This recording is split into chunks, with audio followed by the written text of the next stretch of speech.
আজকের ভিডিওটা মূলত ছোটদের জন্য একটা গ্রামের দৃশ্য পেন্সিলে আমি ফুটিয়ে তুলছি।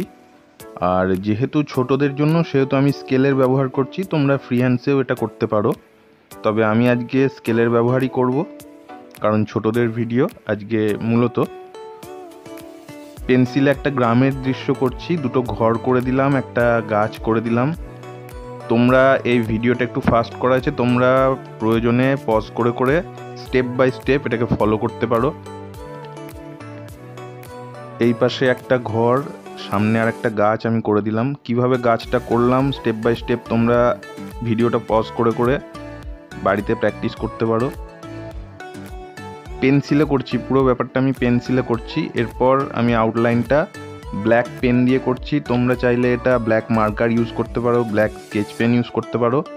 তো আমি ব্ল্যাক পেনেই করলাম, ব্ল্যাক কালি মানে সাধারণ নর্মাল ব্ল্যাক কালির পেনে করেছি। তো অলমোস্ট ছবিটা এরকম দাঁড়ালো। কালার পোর্শনটা পরের পর্বে দেখাবো, তোমরা এটা ঘরে চেষ্টা করতে পারো।